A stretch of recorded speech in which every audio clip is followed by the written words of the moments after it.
First off, thank you, Peter, for inviting me to do this. This is excellent, and I am so happy that we have this online to be able to exchange research ideas. Also, especially thank you to the IMA for organizing all of this, and for last year's super fantastic conference on, well, year-long workshop on applied topology. So basically, everything I'm going to talk about today came from that I met while at the during last year's workshop, and continuing research that happened because of it. And I'm going to reiterate what Peter said. It's extremely strange to give a talk to a computer, so please feel free to stop and interrupt me at any time. I'm happy to answer questions. This talk is supposed to be rather introductory. If you don't know a lot about category theory and cosheaves, which I'm going to talk about a lot, feel free to stop me and ask me to explain examples and things. So the point of this research is to define a distance between Reeb graphs. So the idea is that a Reeb graph essentially gives you information about some sort of topological space with a function. And what we want to do is we want to be able to compare these things, because a lot of times we get these Reeb graphs from things like various applications. And in particular, we get them from applications where we're working with noisy settings. So comparison between Reeb graphs allows us to do a couple of things. So first off, we'd be able to compare what similar to Reeb graphs are to each other in the case that they come from different data sets. But also it gives us a sense of measurements of noise and the ability to talk about like how far away some sort of smooth version of a Reeb graph might be from the main version. I'm going to talk about both of those things today. So the first thing that we really have to do is sort of get a sense of what a Reeb graph is. So for the purposes of this talk, I'm going to start with some arbitrary topological space. That's supposed to be my red figure there on the left.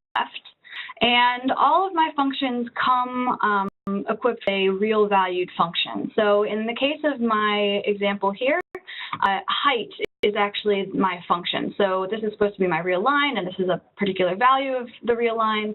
And then all of the points in the space that have that function value are the ones that are sitting at some horizontal line at the same place. So the idea with the Reeb graph is to take this information and collapse it down by looking at the connected components. So what do I mean by that?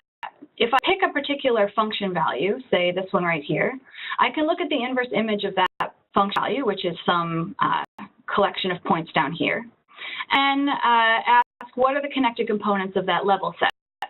In this case, I actually have two connected components. I've got the piece that's running around this side of the hole, and this is running around this side of the hole, right? So if I want to collapse that information down, what I actually get is some sort of graph structure. Now, of course, I'm assuming that I have enough topological space to start with, but if I collapse these pieces down, here's the structure that I get. So as you can see on this side, we've got one particular connected component that's represented by this whole side, and this somehow is representing the fact that I've got one connected component over here, even as the level set changes. This little tail up here creates this little tail over here. And the blue line, so what you can see about the blue lines is that critical values are incredibly important. So places like saddle points on the inside of these loops, or the maxes and mins, are basically we're going to start seeing things that look a bit vertices in my graph. The full mathematical definition of this is the following. So if I start with some sort of topological space with a function, I'm going to say that two points in my topological space are equivalent if they're the same connected component of a particular level set. So not only is f of x and f of y equal to a, but they're sitting in the same connected component. So the Reeb graph, in its most general sense, is just a space with the quotient topology. So we're going to mod out by this equivalence relation. Sorry, the original space mod out by this equivalence relation, and we give it the quotient topology. Okay, so the idea here is that we have Reeb graphs, and I want to be able to compare them. So for instance, let's say I have two topological spaces with functions that are somehow quantifiably similar. What I want to be able to say is that the Reeb graph should somehow be also quantifiably similar. Now, we can go one step further. Not only do I want to be able to compare Reeb graphs that have underlying spaces with the same topological type, I want to be able to compare Reeb graphs just in general.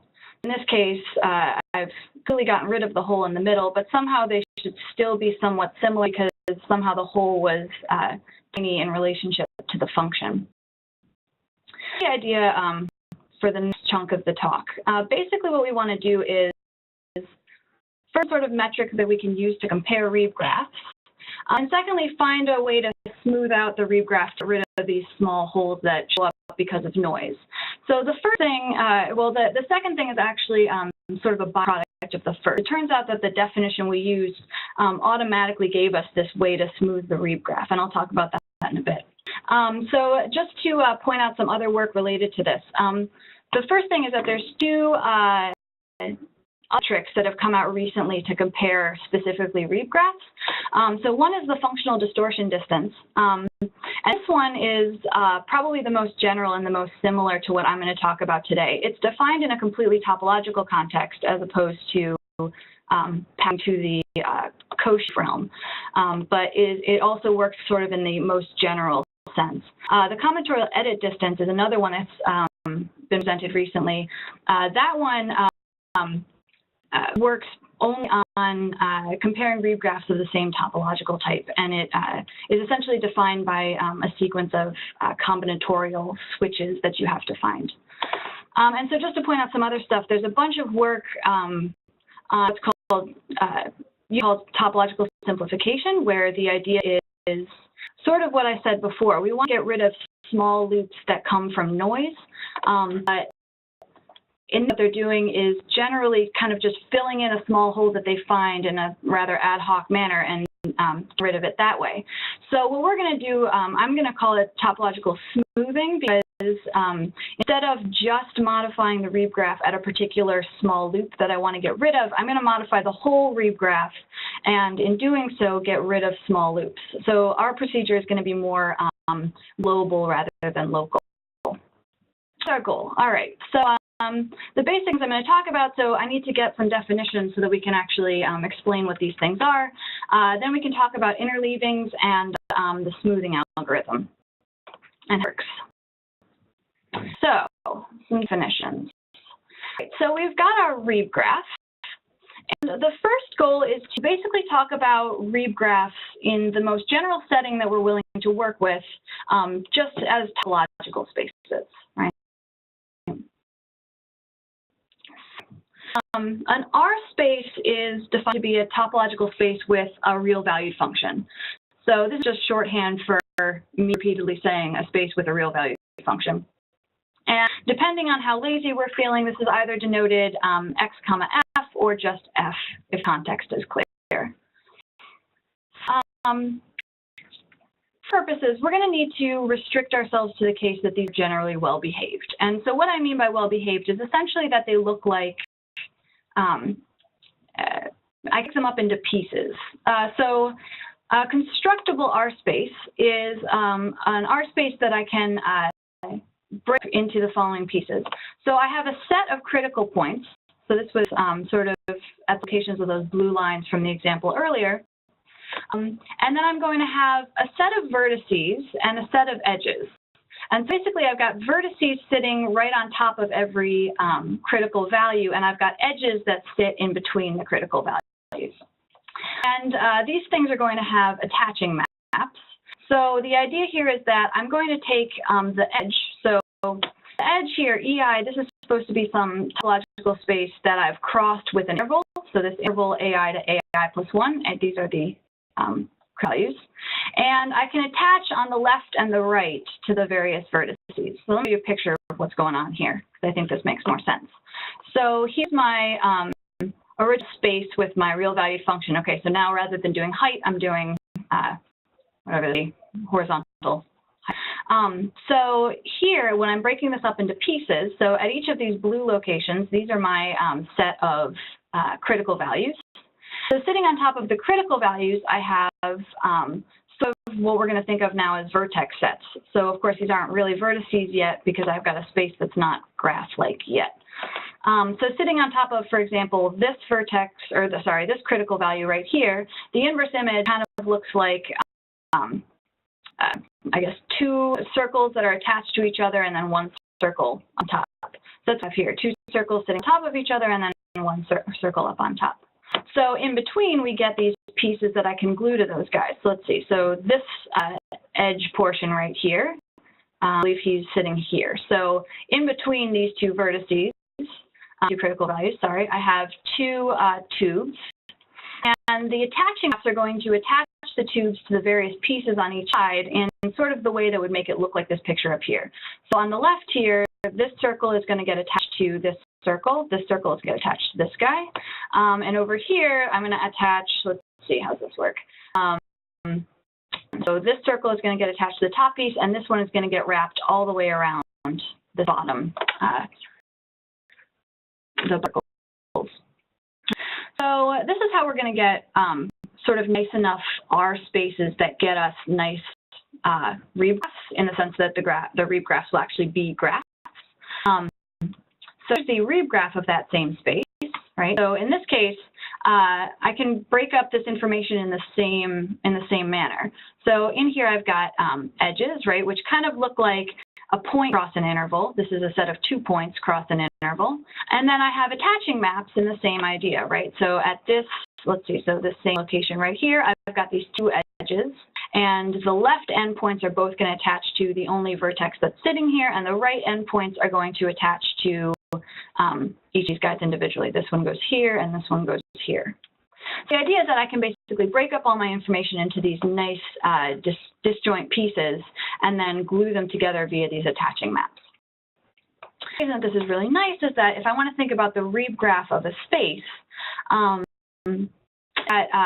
so my constructible version of my space down here, what I'm doing when I take the Reeb graph is really just collapsing the connected components sitting inside of each of these pieces. So in this case, I'm taking E2, which is 3 distinct circles across an interval, and I'm collapsing it down to 3 distinct points across an interval.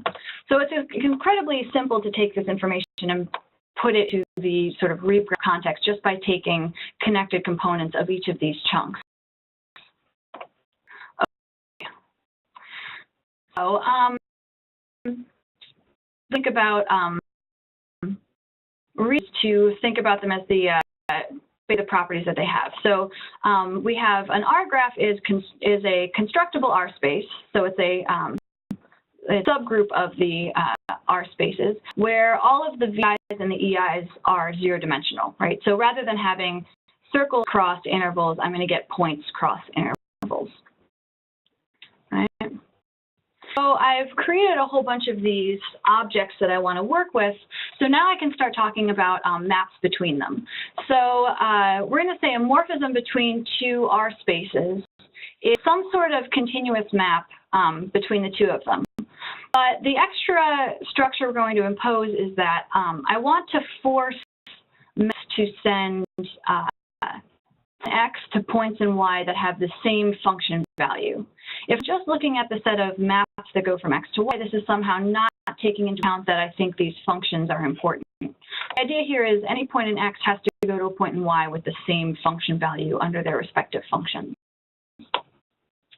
Okay. So I've given you a bunch of objects and a bunch of morphisms. So just to be, sorry, so let me show you the picture. So if I'm going to talk about a this Reeb graph to this Reeb graph, I'm going to be forced to send, say, this point right here to a point in the other Reeb graph that's actually at the same height. So, for instance, if I try to write down for you some sort of map that goes from this graph to this graph, I'm actually not going to be able to get all the way around this loop on the side just because the small loop that I have here is sort of restricted to a region where it can't be wrapped around. I've got a set of objects, which are my R graphs. I have a set of these, we're going to call them either Reeb graph morphisms or sometimes function-preserving morphisms, where basically we have to make sure that this triangle commutes. So this is the category that I call Reeb. Just to be if you haven't seen category theory before, the general idea here is that categories are sort of general classes of mathematical objects that I want to work with. And the only thing I need to have are objects the things in my category and then morphisms between them. And these things show up all over the place in mathematics. So we, for instance, sets and functions between them as the morphisms, and that's a category I'm going to call set. This is going to show up a bunch. Topological spaces with continuous maps between them, which is the category I just defined for you. These are Reeb graphs with those function preserving morphisms. And then intervals. So we can also do something with open intervals. So this is, the objects are all the open intervals sitting inside of R, and then my morphisms are given by inclusion. So basically they're sort of just thinking of abstract arrows between two elements whenever you have inclusion of one into the other. Next thing that we can do with this is that if I give you a bunch of categories, we can start talking about functors between categories.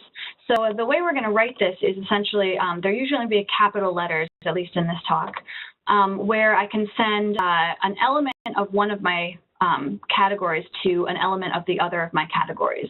And then basically I have to start talking about where the morphisms go also. And those have to preserve, wherever I send this morphism, it has to preserve some nice properties. So again, these things show up all over mathematics. So if this is a sort of foreign language to you, you can think of things like taking the homology of a space, which is a function that takes an element of topological space and maps it to a vector space. Another one that's going to show up in this talk repeatedly is pi naught. So this is the functor that takes the topological space and sends it to a set which consists of one element for each connected component. Your crash course in category theory. So what are we doing here so far? So Reeb graphs, this is my category of Reeb graphs that we're going to work with. These are those graphs with function preserving morphisms. And then I can include that into the set of constructible R spaces, since it was just a restriction of my requirements up there. I have the more general version of R spaces, so just R top. So R top is supposed to be general R spaces, R top C is my constructible cases, and so I get inclusions going up. Now what's nice is that going down, so the act of taking the Reeb graph of an R space is itself a functor between these two categories. So I can take an element of, a constructible R space and take the Reeb graph of that thing, and that is going to be R graph. So basically a well-behaved graph. This is the first roadmap of where we're working. Okay, so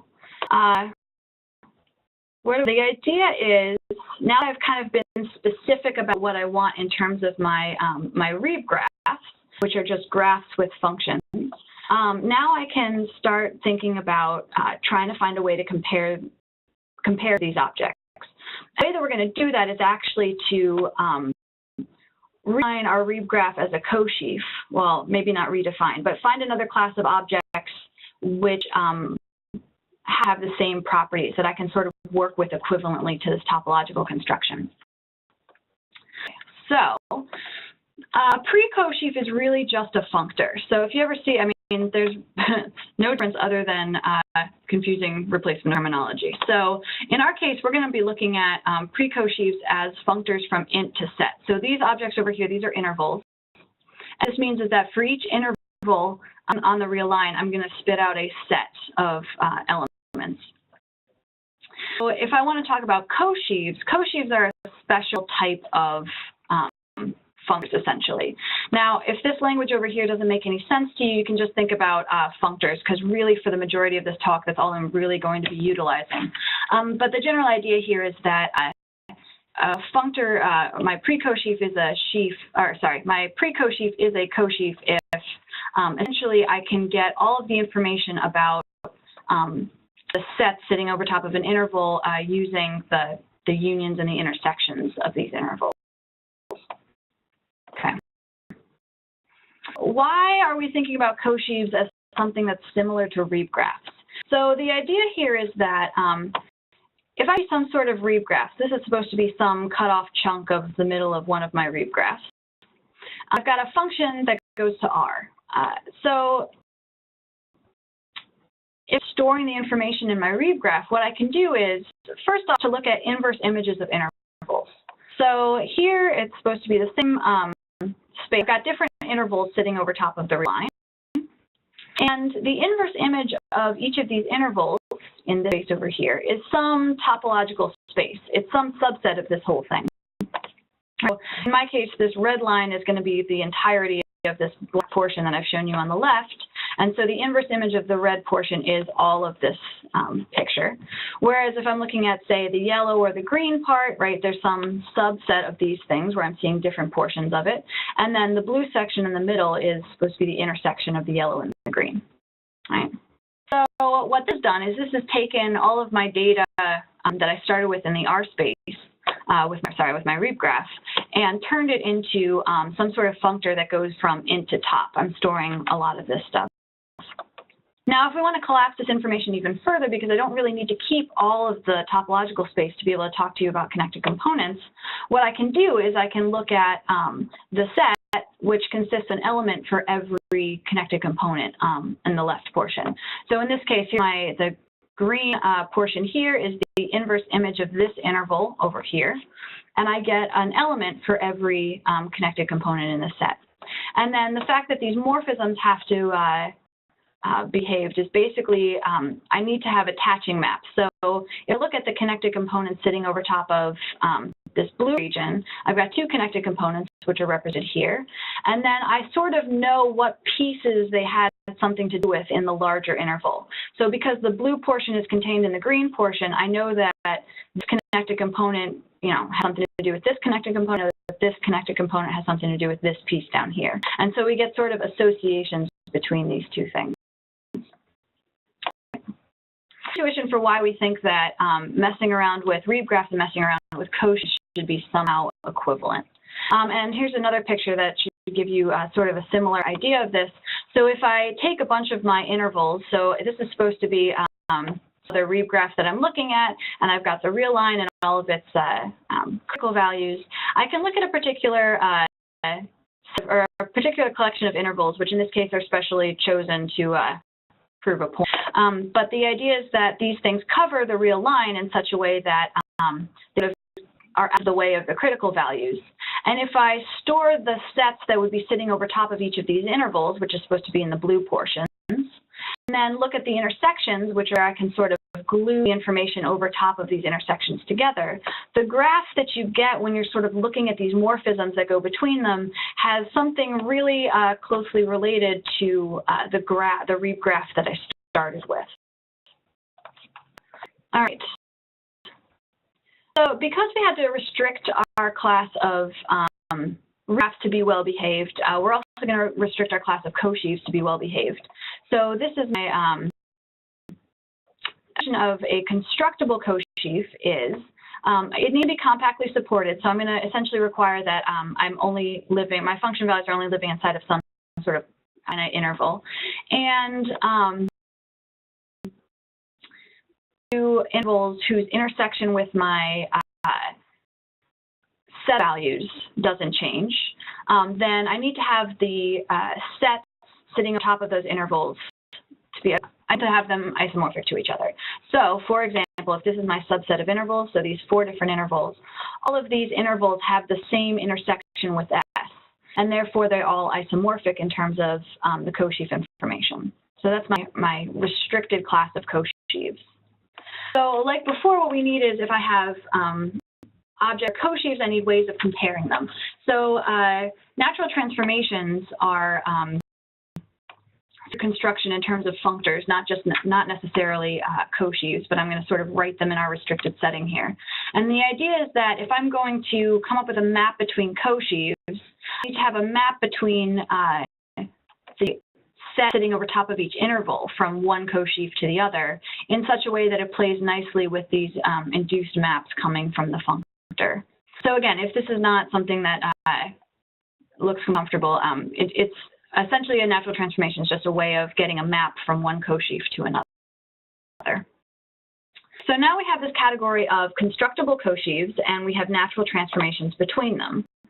So the idea is I want to take essentially the category of these Reeb graphs that we started with and the category of cosheaves and argue that we can work in either world depending on what's most useful. So in order to do that, we need basically to say that the two categories are equivalent.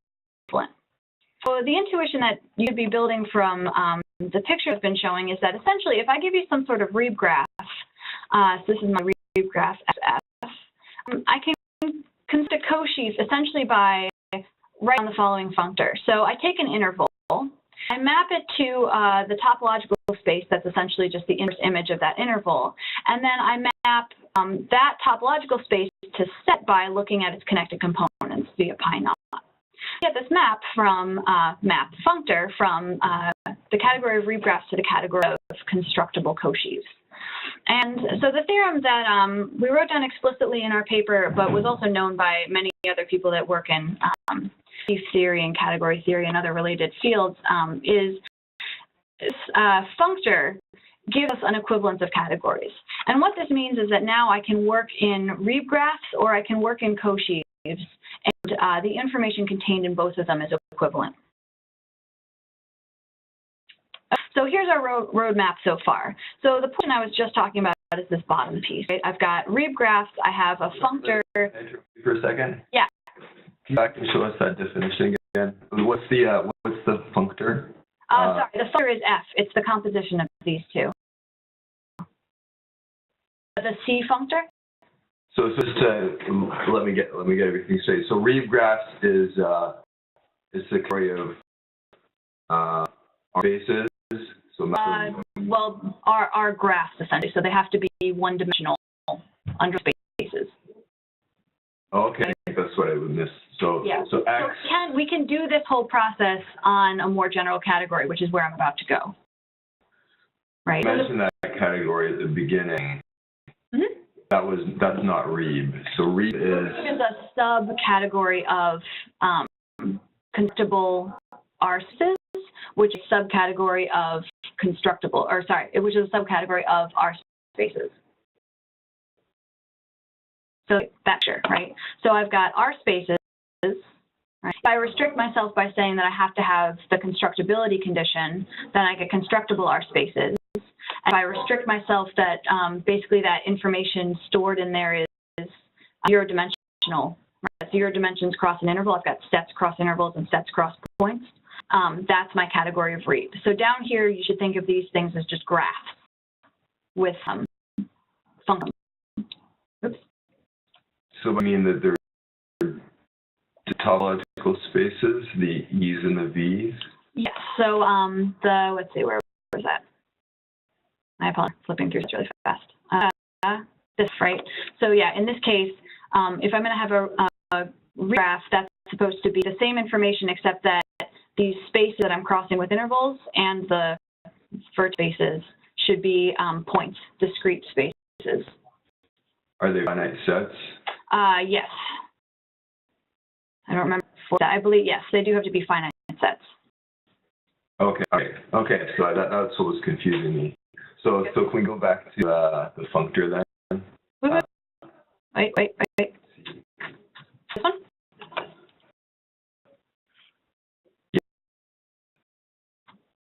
On the left is now, so it's a constructible R space. We're actually finite sets that are these, and the edge, the vertices really are sets. Sets of points. Yeah. And the idea here is that now you can think about these things as essentially just being rather finite graphs. And these which were intervals of space are actually a finite set of intervals. Mm-hmm. Okay, good. And then the sector takes any interval, you look at the inverse of that, which is now this the top, but it's really something that the metric realization of a graph or part of a graph. Yeah. Some space of it as a topological space. So it's a topological space consisting of dimensional things and one-dimensional things. Mm-hmm. And I noted that. Okay. Absolutely. And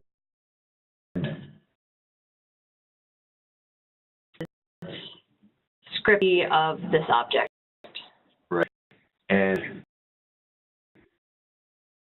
you're kind of describing it just defining on objects, but we're also defining it on morphisms. And you have that on the right there because you are applying on functors, so it's defined on morphisms as well. F inverse also defined on morphisms.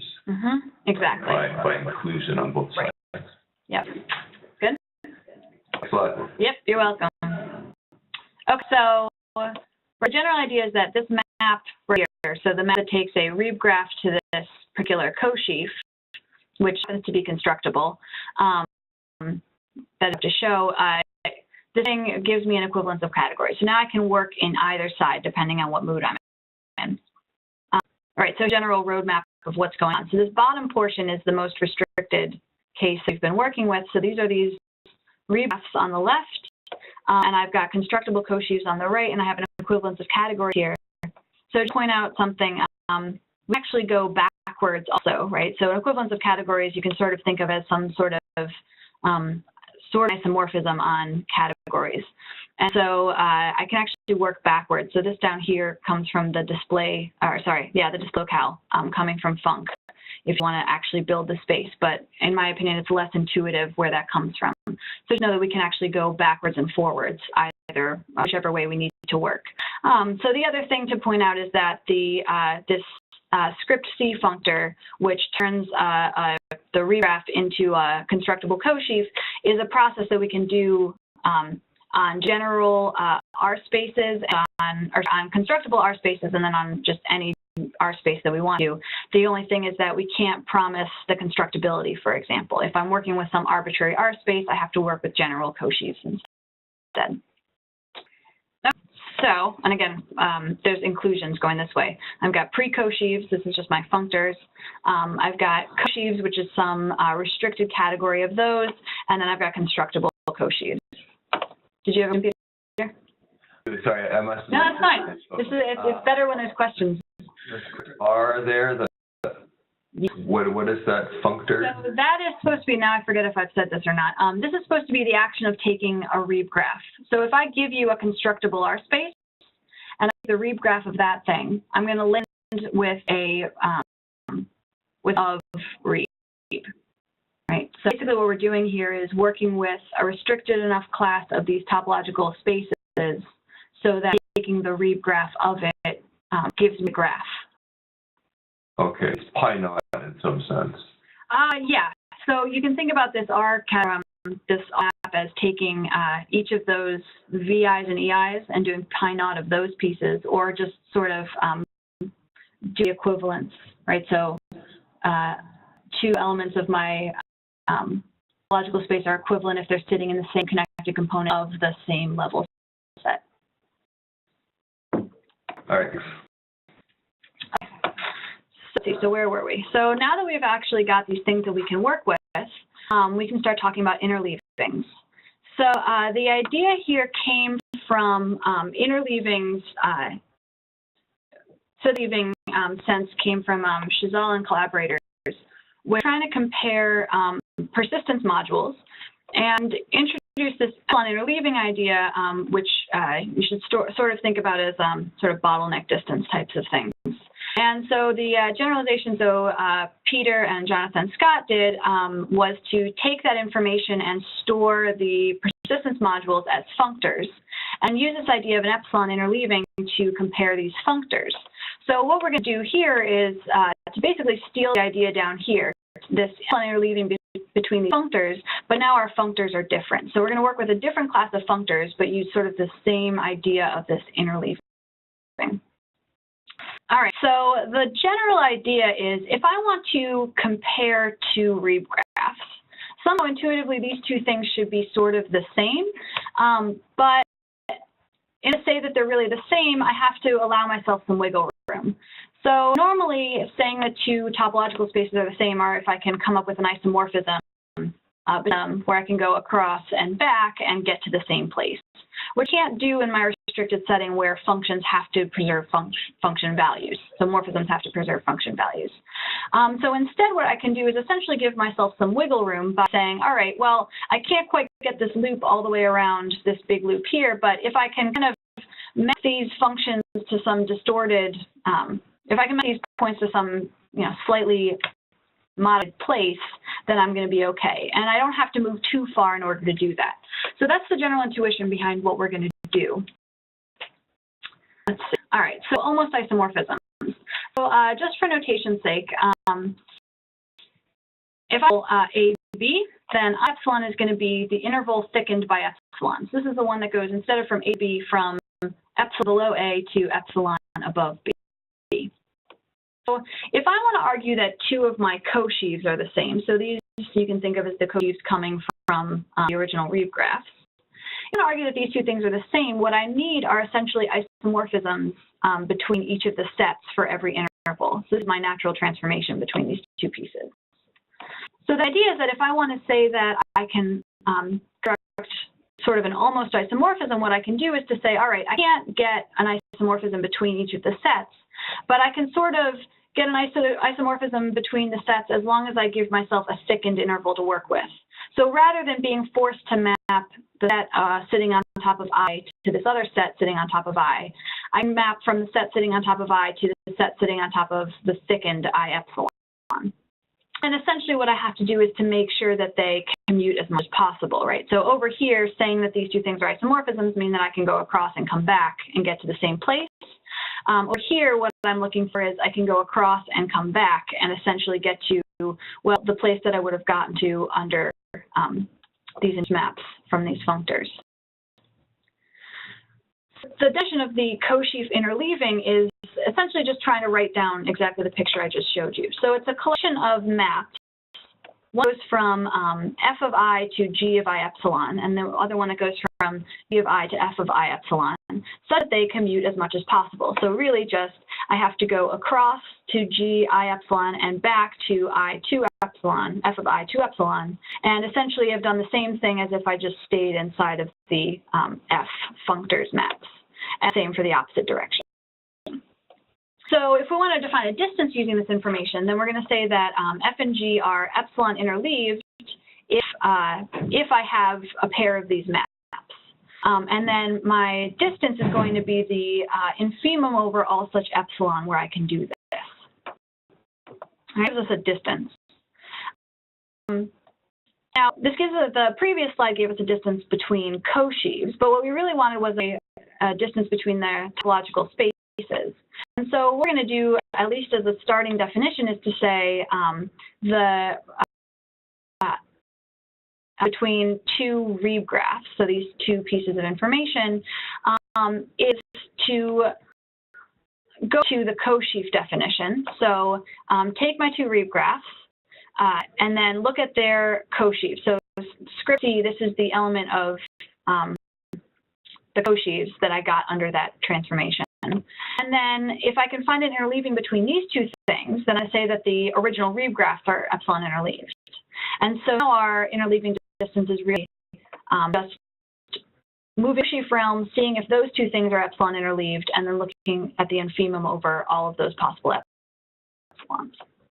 So this is relatively well behaved. It's an extended metric, meaning it does possibly have infinity. Basically, if I've got different connected components, different numbers of connected components in my two Reeb graphs, my interleaving distance will be infinite. But it does satisfy the rest of the metric properties. Another thing to point out is that this satisfies stability in the sense that if I give you two Reeb graphs, so I'm going to start with the same topological space and give you two function values that are L infinity distance away from each other, then the interleaving distance between the Reeb graphs of these things can't be worse than the L infinity distance. And due to time constraints, I'm going to basically skip this, but the idea is really it's quite quick. You just have to chase around inclusions of inverse images. Let me give a slightly different definition of this interleaving idea. Basically, first off, the act of thickening an interval is itself a functor. So this is my omega epsilon, which goes from int to int, which takes an interval and maps it to its thickened version. So then sort of the idea of passing between these functors is if I take a cosheaf, I can map this to the cosheaf where So this first interval fixed by epsilon and then applies my original functor to it.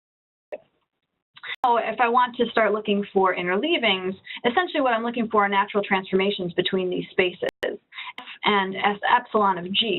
So this is supposed to be the smooth version of G, right? So if I want to talk about the interleaving distance here, basically what I can do is I can take my Reeb graph, I can map it over to its constructible cosheaf, smooth it, and then pull it back, right? And start to look at those things comparatively. So this is just a comparison of the definitions, right? So before we were looking at these particular pieces of the natural transformation. Here I'm just taking all of the pieces of the natural transformation and putting them together. All right, so here's where we are so far. So now what we can do is we can take anything in the cosheaf realm and smooth it. So this operation of smoothing, again, I can do this on constructible cosheaves. I can do them just on functors also, right?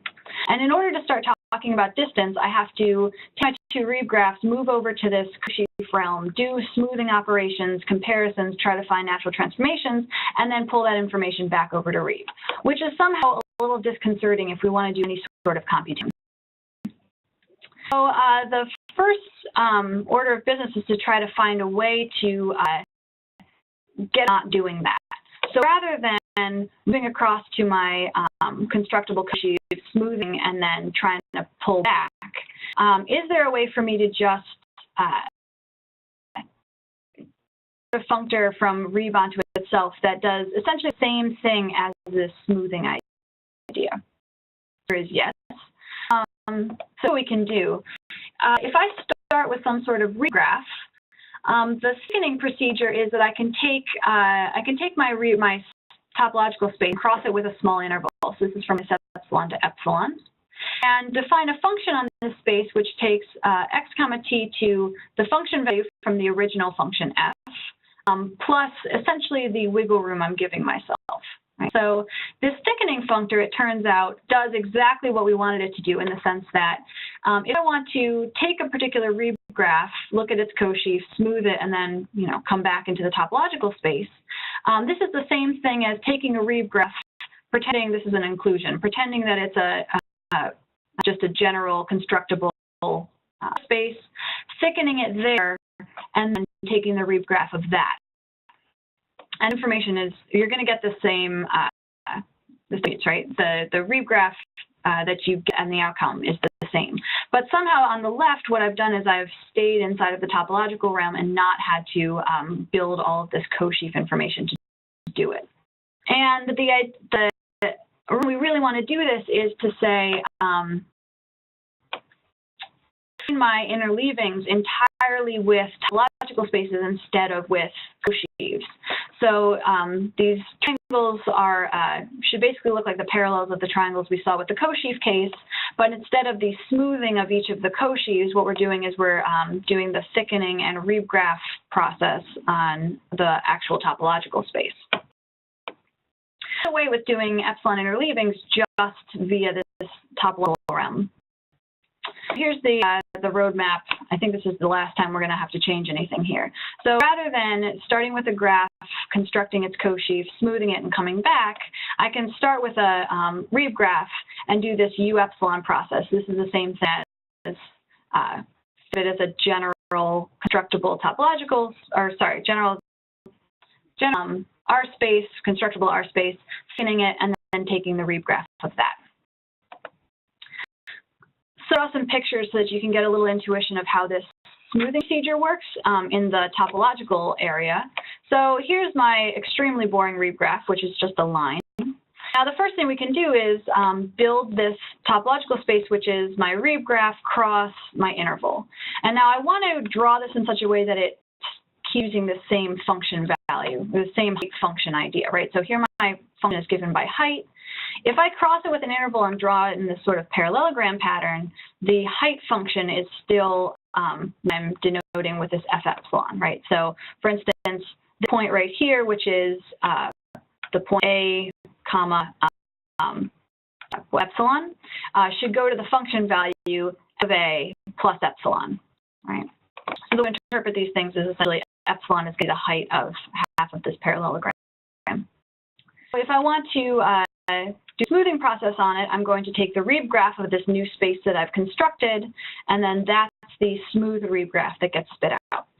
So the first notice is that this Reeb graph process pulls and stretches out edges. Is that if you have sort of a Y structure, Y structures get pushed up, down, depending on which way they go. So there's my crossed with an interval, take of it, and that's what I'm left with. Incredibly nice about this, and the reason that we like this smoothing procedure is that if I have a small interval, or sorry, a small loop, when I cross it with my interval and then take the Reeb graph of it, actually goes away, right? So as long as my loop is smaller than 2 epsilon, it's going to go away. So this is why we can sort of use this in place of that topological simplification idea, because it's going to get rid of small loops without having to check for them or know exactly where they are. Just for a more complicated example, we can take this thing, cross it with an interval, take the Reeb graph of it, and we get this space. Okay, so one example of the actual interleaving part works. So what I showed you before, pictures of how the smoothing works. It's supposed to be f, the smooth version of f by epsilon, and the smooth version of f by 2 epsilon. And then if I want to come up with an interleaving, essentially what I have to do is come up with maps that go across at this epsilon angle, right? So from f to G and from G to smoothed F in such a way that this whole diagram commutes. And the main thing we're looking for here are these triangles. So this triangle right here is one of the triangles that was shown in the interleaving definition, and this triangle right here is the other one. So this is an example where I'm not going to be able to get an epsilon interleaving. So why is that? Well, essentially, these maps, when this map from G to the smooth version of F, what's going to happen because of this function preserving requirement is I'm going to have to choose which side I'm going to map the line to.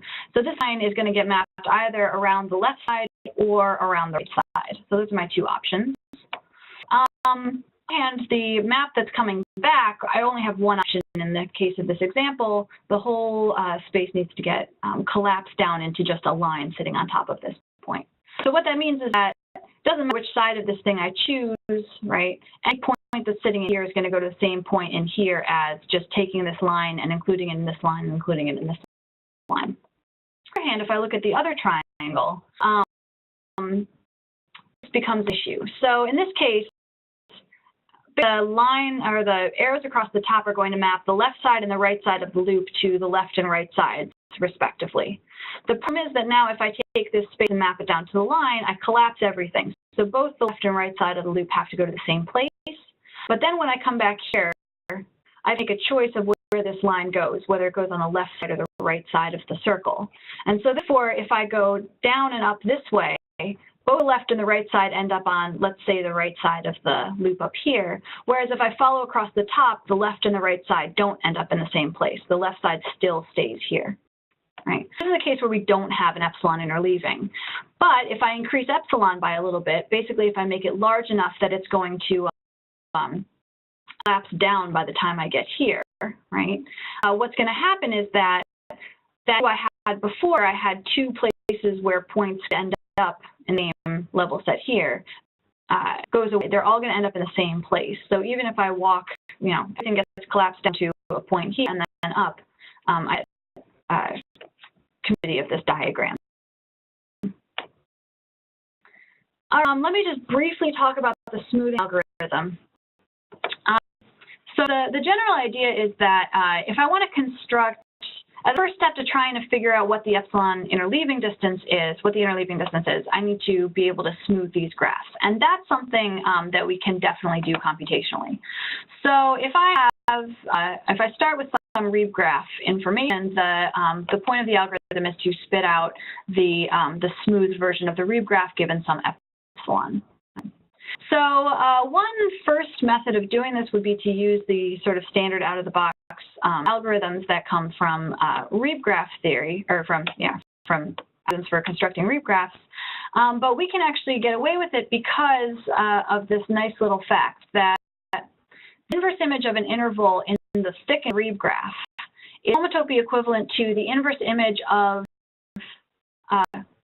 the inverse image of an interval in the thickened graph is homotopy equivalent to the inverse image of the thickened interval in the regular Reeb graph, right? And so what I can do is that rather than having to construct all this information and then collapse it down to make the Reeb graph, I can just work with the original Reeb graph having to construct the thickened Reeb graph. The idea is essentially that I have to look at images of intervals and connected components of these pieces. And sliding this information up and then understanding how they connect with each other is how I can build Reeb graph. So to compute the smooth Reeb graph can be computed in m log m plus n. So this is the number of edges and the number of vertices in my original Reeb graph. And but that's just the smoothing portion. So the smoothing portion computationally is nice. The problem is that whether or not they're epsilon interleaved is harder. Now, asking whether or not two Reeb graphs are epsilon interleaved is an NP, right? So I can check that I have an epsilon interleaving easily. The issue is that actually determining that value is graph isomorphism hard. So let me just give you the example. If we're looking at zero interleavings, to argue that this is as hard as doing graph isomorphism. If I wanted to compare I wanted to take two graphs and decide whether or not they're graph isomorphic, then I can define a function on them based on distance from any sort of chosen base point, and then try to compare those things as Reeb graphs. And so trying to compute one is just as hard as trying to compute the other. I'll quickly say a couple of things because I want to have time for questions. One other thing that we've shown recently, so this was my work with Ulrich Bauer and Yusu Wang. We've had the interleaving metric are strongly equivalent.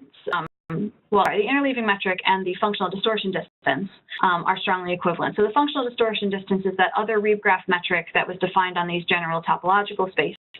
And what this means is that we've got bounds where I can say the leaving distance is bounded from above by the functional distortion distance, and that's bounded from above by 7 times the interleaving distance. Now, this 7 is sort of an artifact of the way that we proved it, and we're not convinced that this is tight by any means. We're still working on that. Okay, right. So this is the general idea of what we did. So showed that Reeb graphs and these constructible cosheaves are the same in some sense. And then because we can define epsilon interleavings on cosheaves, we can define interleavings and some sort of distance on Reeb graphs. And what we did was show that there's a completely geometric analog in Reeb that we can work with. And at the very least, we can compute some of these pieces that we need to come up with the interleaving distance.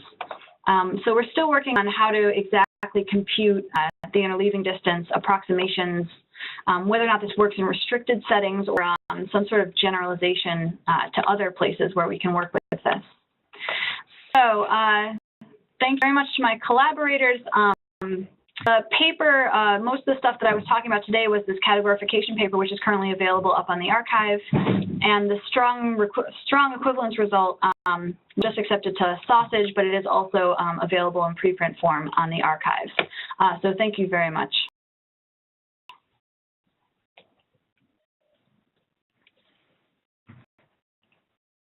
Liz, do we have questions?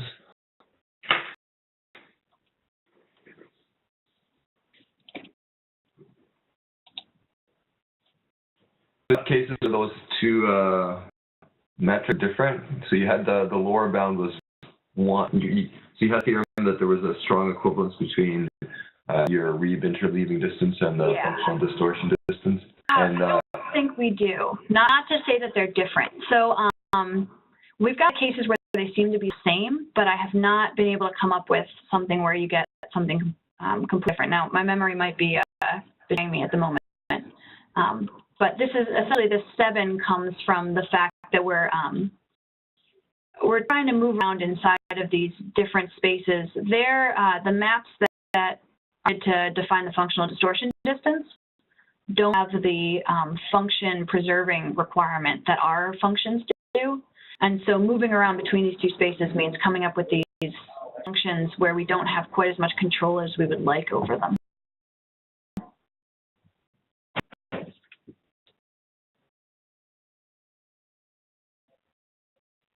Or just compare it computationally.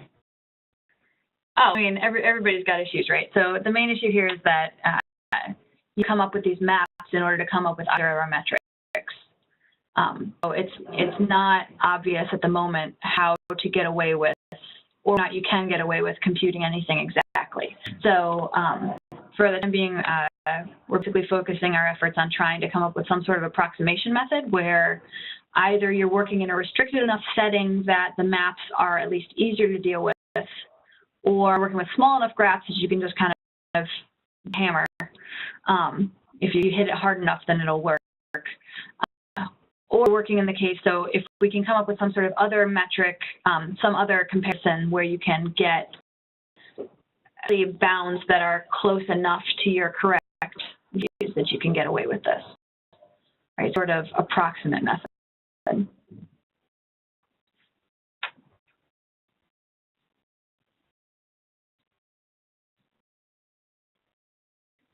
Other questions?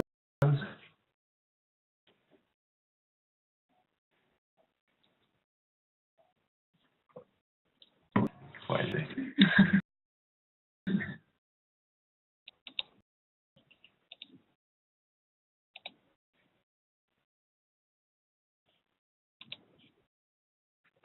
Let's all thank Liz for a very nice talk. Thanks a lot.